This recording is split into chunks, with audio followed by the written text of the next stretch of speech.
Good morning student, कैसे हैं? तो आपको नया टॉपिक शुरू करते हैं, सीक्वेंस एंड सीरीज। बहुत आसान टॉपिक है, पहले भी आप 10th क्लास में सीक्वेंस एंड सीरीज पढ़े हैं। वहाँ सिर्फ अर्थमेटिक प्रोग्रेशन पढ़े, यहाँ आपको arithmetic progression plus geometric progression दोनों पढ़ना है। तो बहुत आसान टॉपिक है, उस पर थोड़ा डिस्कस करते हैं। तो सबसे पहले बेसिक कंसेप्ट समझते हैं कि सीक्वेंस होता क्या है। तो बहुत सारे हम नंबर कलेक्शन कर सकते हैं, जैसे सिंपल 1 2 3 4 5 से लेकर के इनफाइनाइट तक। ऐसा भी हो सकता है 2 4 6 8। ऐसा भी हो सकता है 1 4 9 16 25। मीन्स बहुत सारे इनफाइनाइट वे से हम नंबर का कलेक्शन कर सकते हैं। उसमें हो सकता है कुछ सीरीज हो और कुछ सीरीज नहीं हो। मीन्स ध्यान देंगे कब हम उसे सीक्वेंस फॉर्म में कहेंगे और कब हम नहीं कहेंगे, पहले इस पे डिस्कस करते हैं। तो ध्यान दें, जैसे अब कोई भी नंबर है, जैसे 1 2 10 100 1000। अब नेक्स्ट टर्म क्या होगा हम नहीं बता सकते, क्योंकि एक पर्टिकुलर कोई भी प्रॉपर्टी फॉलो नहीं कर रहा। मीन्स इस तरीके से अगर नंबर बना हुआ है, जिस कलेक्शन किया हुआ है, जिसमें हम उसका अगला टर्म नहीं बता सकते कि किस पैटर्न को फॉलो करता हुआ ये आगे बढ़ रहा है। तो अगर किसी पैटर्न को फॉलो करता हुआ आगे नहीं बढ़ रहा है, नहीं पता चल रहा है, या कोई ऐसा अप्लीकेबल नहीं है, फिर वो सीरीज नहीं है। सीरीज तभी होगा जब किसी न किसी प्रॉपर्टी को फॉलो करता हुआ वो आगे बढ़ रहा है। अब कितने सारे प्रॉपर्टी हो सकते हैं? तो इनफाइनाइट टाइप का प्रॉपर्टी हो सकते हैं, जैसे कुछ प्रॉपर्टी आपको डिस्कस करेंगे, और उस टाइप से हम इनफाइनाइट टाइप से बदल सकते हैं, बना सकते हैं। और उन सभी प्रॉपर्टी वाले को मेंटेन करने वाले जो कलेक्शन, नंबर ऑफ कलेक्शन है, उस नंबर का कलेक्शन है, उसे हम क्या कहते हैं? सीरीज में कहते हैं। ठीक है, सारे मेंटेन करते हैं। ध्यान देंगे, जैसे जैसे 1 4 9 16। तो देखते ही क्लियर लग रहा है कि 1 फर्स्ट नंबर है, इसका स्क्वायर किए 1 का स्क्वायर 1, सेकेंड 2 स्क्वायर किए 4, 3 का स्क्वायर किए 9, 4 का स्क्वायर किए 16। इसके बाद वाला टर्म क्या आ गया? 25। उसके बाद क्या आया? 36। मीन्स यह एक पैटर्न को फॉलो कर रहा है, दैट मीन्स ये सीक्वेंस है। लेकिन जैसे 1 7 1000, ठीक है, 8 16 2000। अब इसके बाद का क्या टर्म होगा ये नहीं बता सकते। क्यों? क्योंकि ये कोई भी डिफिनेट प्रॉपर्टी को मेंटेन करते हुए आगे नहीं बढ़ रहा है। अगर कोई भी प्रॉपर्टी को आगे मेंटेन नहीं कर रहा है, दैट मीन्स आगे क्या टर्म होगा हम नहीं बता सकते, दैट मीन्स ये सीक्वेंस नहीं है। अब थोड़ा सा आपको एग्जांपल बताते हैं, जैसे A1 A2 A3 A4 dot dot to N. इस तरीके से n नंबर है। n नंबर में अगर कोई ना कोई प्रॉपर्टी को मेंटेन करते हुए अगर आगे बढ़ रहा है, तब तो ये सीक्वेंस है। और अगर कोई भी प्रॉपर्टी को मेंटेन नहीं कर रहा, दैट मीन्स वो सीक्वेंस नहीं है। जैसे ये सीक्वेंस है बट ये नहीं है। है का बहुत सारे ऑप्शन है, नहीं है का भी बहुत सारे ऑप्शन, बहुत सारे हो सकते हैं। इनफाइनाइट टाइप से हम कलेक्ट कर सकते हैं।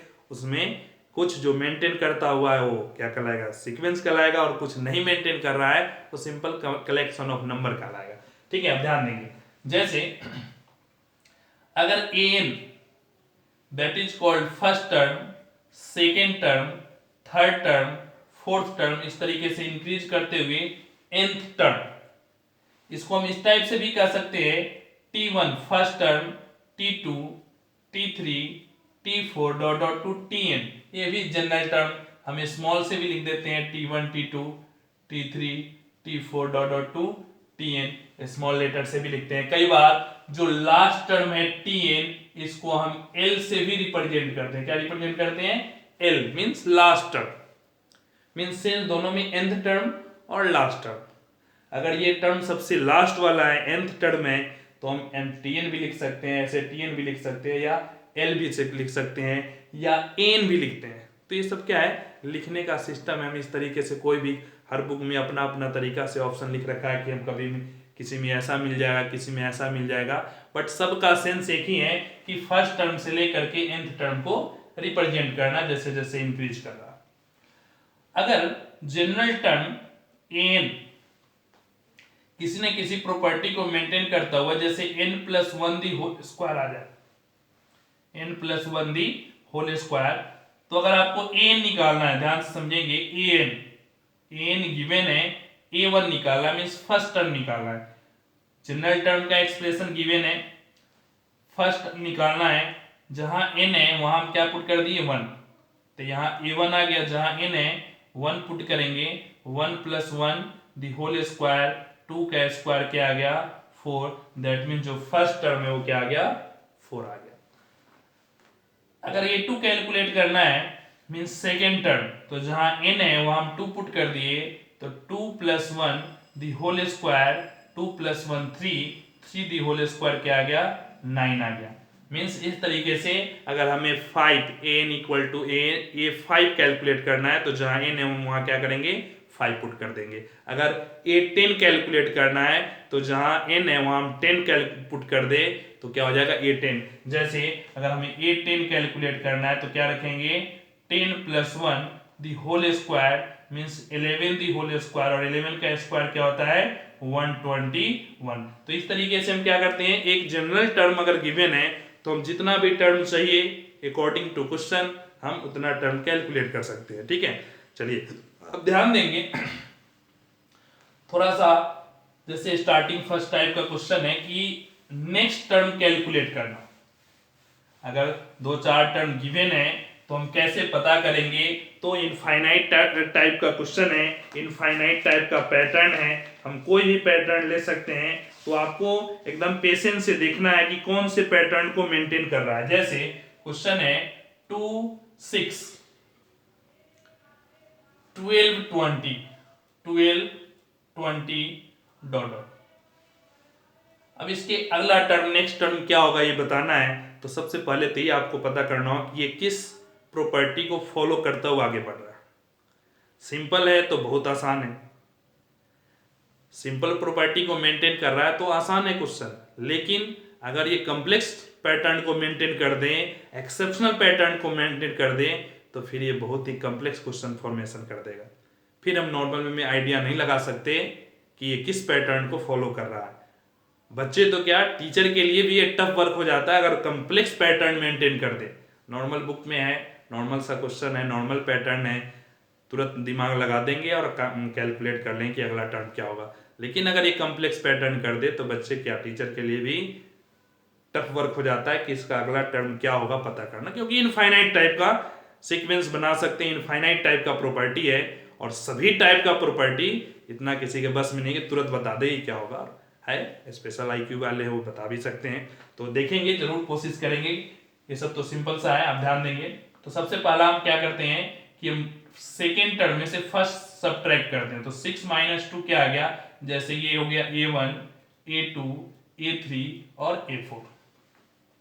तो a2 माइनस a1 कैलकुलेट करते हैं, तो a2 सेकेंड टर्म है माइनस फर्स्ट टर्म, तो 6 - 2 क्या आ गया 4 आ गया। ठीक है, अब a3 माइनस a2 कैलकुलेट करते हैं, 12 - 6 क्या आ गया equal to 6। a4 minus a3 calculate करते हैं, 20 माइनस क्या 12 इक्वल टू क्या आ गया 8 आ गया। समझ में आया?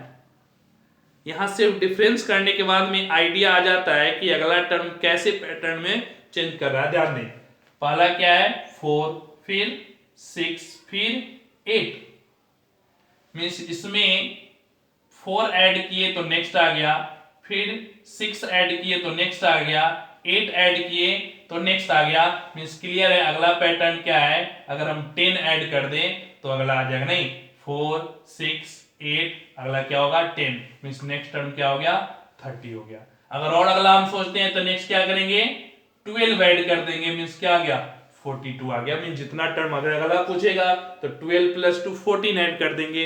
मीन्स इस तरीके से हमें क्या हुआ, 2 टर्म 3 टर्म सब्ट्रैक्ट किए, हमें आइडिया लग गया कि इसमें किस पैटर्न से किस पैटर्न को फॉलो करता हुआ आगे बढ़ रहा है।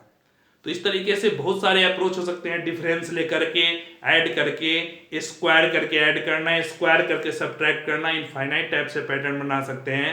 और उसको यूज करते हुए हमें ये पता करना है कि अगला टर्म क्या होता है। तो सिंपल सा आपको क्लियर हो गया, ठीक है। तो नेक्स्ट टर्म 30, अगला अगला देखते हैं तो 42 आ जाता है। चलिए एक और क्वेश्चन देखेंगे। 3 6 11 3 6 11 18 27 18 और 27, इसके बाद का एक टर्म बताना है कि क्या होगा, ठीक है। तो ध्यान दें, यहां भी हम सिंपल सा सब्ट्रैक्ट करें। अगर ये A1 है, A2 है, A3 है, A4 है, A5 है, जैसे बच्चे ऐसा काम कर सकते हैं, जैसे यहां तक आप देखें, वीडियो पॉज कर दें और फिर खुद से माइंड यूज करें कि आगे क्या होगा। जैसे आप पहला पैटर्न देखें, समझदारी आपको मेंटेन करते हुए आगे बढ़ेंगे, क्योंकि अल्टीमेट मैथमेटिक्स सिर्फ देख देख करके सोल्व करने की नाम नहीं है। जब तक आप खुद से प्रैक्टिस नहीं करेंगे, मैथमेटिक्स परफेक्ट हो ही नहीं सकता। बहुत सारे सॉल्यूशन अवेलेबल है, वीडियो अवेलेबल है, लेकिन अल्टीमेट आपको अपना थिंकिंग लेवल बढ़ाना होगा।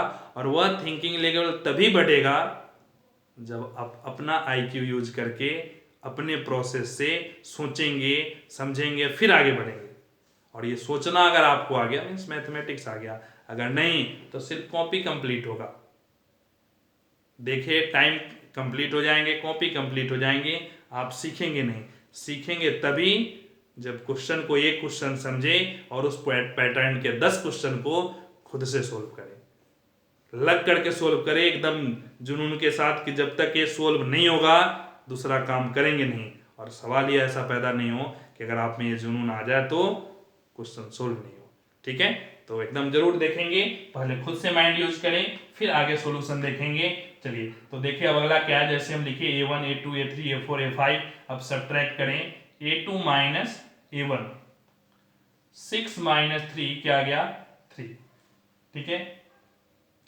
अब A3 माइनस A2 सोल्व करेंगे तो A3 11 है, माइनस 6 क्या आया 5, फिर क्या करेंगे A4 माइनस A3, तो देखिए क्या है A4 है 18, 18 माइनस 11 क्या आ गया 7, ठीक है। एक और टर्म है A5 माइनस A4, तो क्या है 27 माइनस 18 क्या आ गया 9 आ गया। मीन्स क्लियर है, ध्यान दें।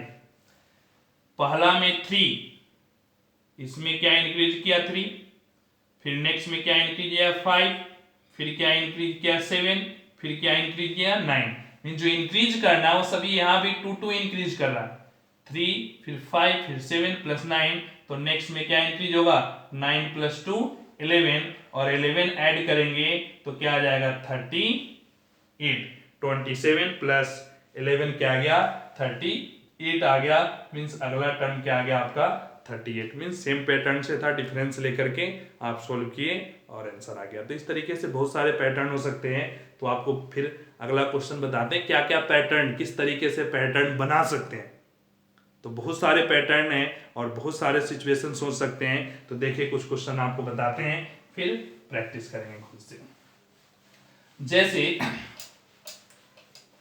अगला क्वेश्चन है an equal to n minus 3 by 4 और फर्स्ट 4 टर्म कैलकुलेट करना है। मीन्स ये भी एक पैटर्न हो सकता है।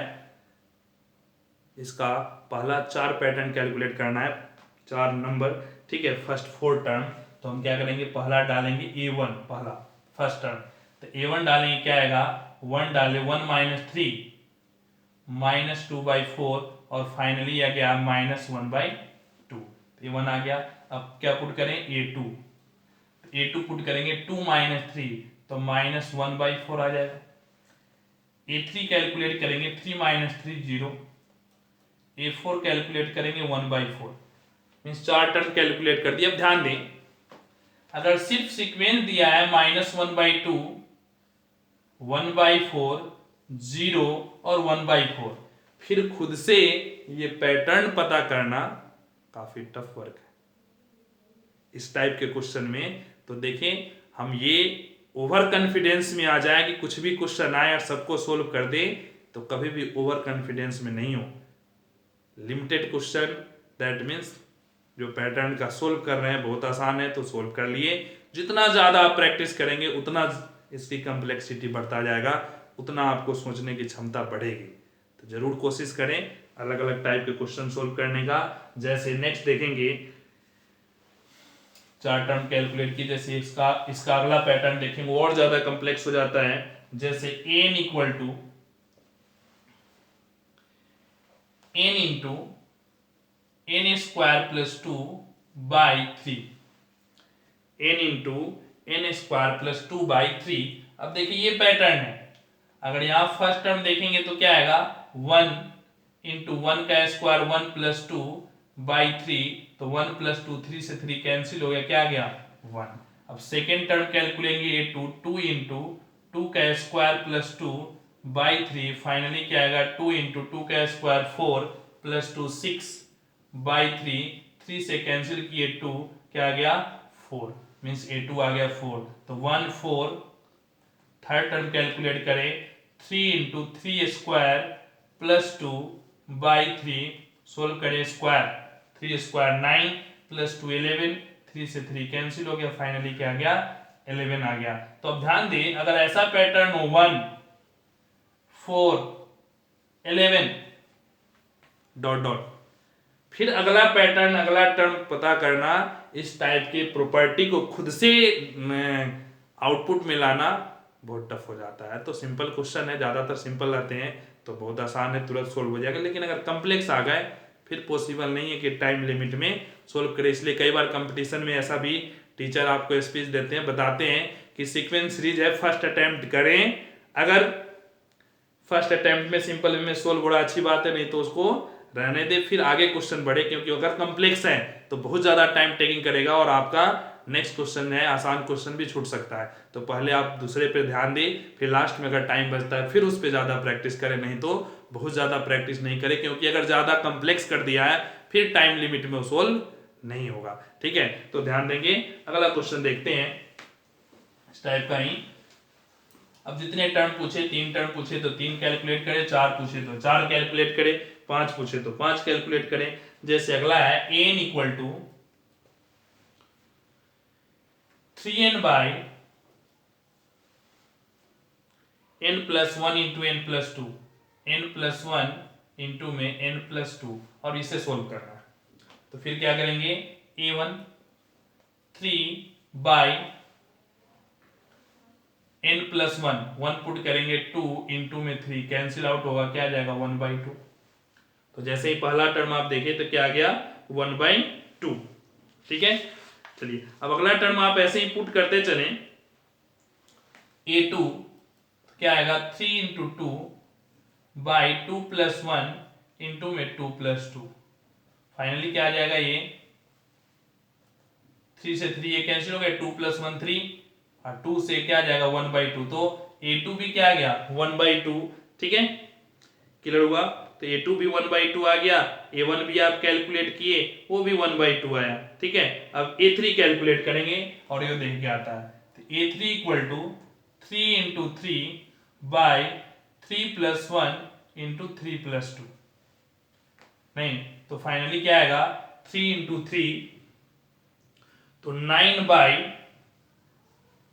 3 प्लस 1 4 इंटू 3 प्लस 2 5, क्या आ गया 20, 4 इंटू 5 20। a4 कैलकुलेट करेंगे, क्या आएगा 3 इंटू 4 बाई a4 है 4 प्लस 1 इंटू में 4 प्लस 2, 4 प्लस 2 6, 3 से आप कैंसिल करेंगे तो 2 से ये कैंसिल हो जाएगा, तो 2/5 आएगा। एकदम पेशेंस के साथ कैलकुलेशन करें तो आपका फाइनली आंसर क्या आएगा 2/5। तो इस तरीके से जो बेसिक क्वेश्चन है हम आसानी से सोल्व करते हैं और आगे बढ़ते हैं। ठीक है, क्लियर हुआ। तो इसमें कई सारे क्वेश्चन दे रखे हैं, तो हर पैटर्न के आप क्वेश्चन सोल्व करेंगे ज्यादा से ज्यादा और फिर आगे बढ़ेंगे। ठीक है, अभी क्वेश्चन है बहुत आसान सा, n equal to n minus one into n minus two, question है n equal to n minus one into n minus two, prove that first two term is zero. पहला काम क्या करना है, प्रूव करना है कि पहला दो टर्म क्या है, जीरो है। और पहला दो टर्म जीरो होने के बाद नेक्स्ट आपको क्या करना है, ये बताना है कि ये फिफ्थ टर्म क्या है। और ये एज इट इज, जो बच्चे सिंसियरिटी रूप से आप अगर 10th में पढ़े हैं, दैट मीन्स आपका ये सारे कंसेप्ट क्लियर होना चाहिए। As it is same to same exercise 10th class में, ठीक है। तो ध्यान से देखेंगे, तो फर्स्ट टर्म अगर हम कैलकुलेट करते हैं तो 1 minus one into 1 minus two, finally अगर एक टर्म जीरो हो गया तो आंसर क्या आया, जीरो। तो a2 2 minus one into 2 minus two, ये भी क्या आ गया, एक टर्म जीरो तो आंसर जीरो। मीन्स यहाँ लिख देंगे so this is clear that first two term is zero. अब अगला जब लैंग्वेज लिखने के बाद नेक्स्ट हमें क्या करना है, a5 फिफ्थ टर्म कैलकुलेट करना है।